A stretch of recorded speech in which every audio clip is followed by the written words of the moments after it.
एक ऐसा गेम जिसमें मुकाबला तो होता था, लेकिन फैसला पहले से ही तय हो जाता था कि कौन हारेगा। हालांकि हारने वाले को पता नहीं चलता था, क्योंकि गेम का पैटर्न ही ऐसा था, बिल्कुल इस डायलॉग की तरह, जब तक तोड़ेंगे नहीं तब तक छोड़ेंगे नहीं। यानी जब तक कंगाल नहीं करेंगे तब तक जाल में फंसा कर रखेंगे। यही था महादेव ऐप का असली काम। दरअसल महादेव ऐप की खूब चर्चा हो रही है, क्योंकि इसमें अब बॉलीवुड का तड़का लग गया है। बड़े बड़े सितारे लपेटे में हैं। रणबीर कपूर, कपिल शर्मा समेत करीब 15 से 16 सेलिब्रिटीज ईडी के रडार पर हैं। हर रोज नए खुलासे हो रहे हैं। कैसे जूस की दुकान चलाने वाले चंद साल में ही 20,000 करोड़ रुपए का मालिक हो गया। महादेव ऐप के जरिए दुनिया भर में लोगों को चूना लगाने के पीछे केवल 2 मास्टरमाइंड हैं, सौरभ चंद्राकर और रवि उप्पल। इन दोनों ने ही मिलकर इस ऐप को शुरू किया था। बताया जा रहा है कि महादेव ऐप का घोटाला करीब 5,000 करोड़ रुपए है। कैसे सौरभ चंद्राकर ने अपने दोस्त रवि उप्पल के साथ मिलकर लोगों को चुना लगाया और फिर यूएई को अपने काले कारोबार का गढ़ बना दिया। लेकिन उससे पहले सौरभ चंद्राकर के बारे में बताते हैं, कैसे छत्तीसगढ़ में जूस की दुकान चलाते चलाते सट्टेबाजी का सौदागर बन गया। कुछ साल पहले तक छत्तीसगढ़ की राजधानी रायपुर में सौरभ चंद्राकर जूस फैक्ट्री के नाम से जूस की दुकान चलाता।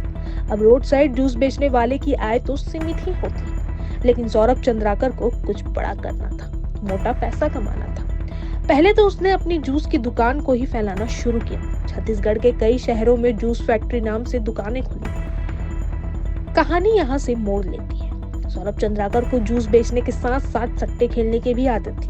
पहले वो ऑफलाइन सट्टा खेलता था, लेकिन कोरोना की वजह से ऑनलाइन सट्टा खेलने लगा। लॉकडाउन के दौरान उसने सट्टेबाजी ऐप बनाने का फैसला लिया और फिर यहाँ एंट्री होती है रवि उप्पल की। दोनों ने मिलकर कोरोना काल में सट्टेबाजी के लिए एक ऐप बनाया, जिसका नाम महादेव ऐप नाम दिया। यह ऐप सोशल मीडिया पर इस तरह फैला कि कुछ ही दिनों में करीब 50 लाख लोग इसके मेंबर बन गए, क्योंकि देश में ऑनलाइन गेमिंग का क्रेज चरम पर है। बच्चे, युवा से लेकर बुजुर्ग इसके गिरफ्त में है, जिससे महादेव ऐप जैसे ठगों की दुकानें चल पड़ी। महादेव ऐप का सूत्रधार 28 साल के सौरभ चंद्राकर छत्तीसगढ़ का रहने वाला है और उसने सबसे ज्यादा छत्तीसगढ़ के लोगों को ही चुना था। पिछले साल जब ईडी ने इसकी जांच शुरू की तो घोटाले का आकार देख सब हैरान रह गए। गेमिंग ऐप के बैंक खाते से पिछले 1 साल में कुल 5,000 करोड़ रुपए की लेन देन की गई। यही नहीं, इस मामले में सबसे ज्यादा गिरफ्तारियां भी छत्तीसगढ़ से ही हुई हैं। अब आइए बताते हैं कैसे महादेव ऑनलाइन गेमिंग ऐप के जरिए ठग को अंजाम दिया गया।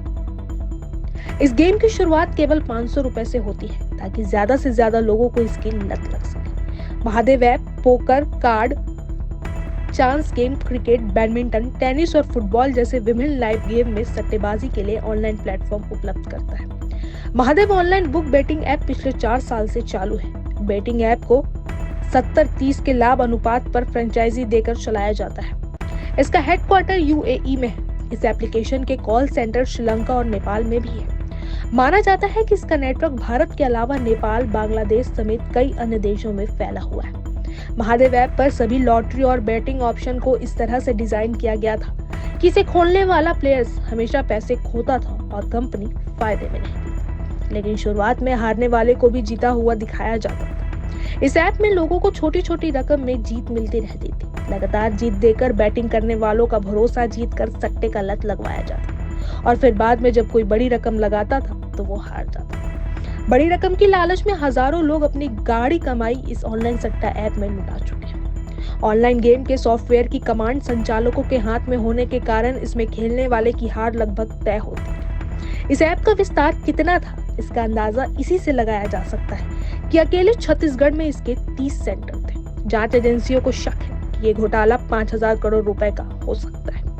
पिछले साल करीब 10 लाख लोगों ने महादेव गेमिंग ऐप पर सट्टा लगाया। ये सट्टा 500 रुपए से 5,000 रुपए तक के होते थे। महादेव ऐप ने केवल बैटिंग करवाकर पैसा कमाया और हवाला के जरिए न सिर्फ भारत बल्कि विदेश में भी फंड ट्रांसफर किए। खुलासे की कड़ी में ये बात सामने आई है कि करीब 10,000 से ज्यादा बैंक खाते इसके लपेटे में हैं। ये सभी सेविंग खाते। महादेव ऐप के संचालक सेविंग खातों से फ्रॉड किए गए पैसों को कॉर्पोरेट खाते में भेज दिया करते थे। इस ठगी को दुबई से ऑपरेट किया जा रहा था। इसका मास्टरमाइंड सौरभ चंद्राकर अभी भी दुबई में है। ईडी ने पिछले महीने महादेव ऑनलाइन लॉटरी ऐप मामले की जांच करते हुए कोलकाता, भोपाल, मुंबई समेत देश के विभिन्न शहरों में छापेमारी कर 417 करोड़ की संपत्ति फ्रीज और जब्त की थी और कई लोगों को गिरफ्तार भी किया था।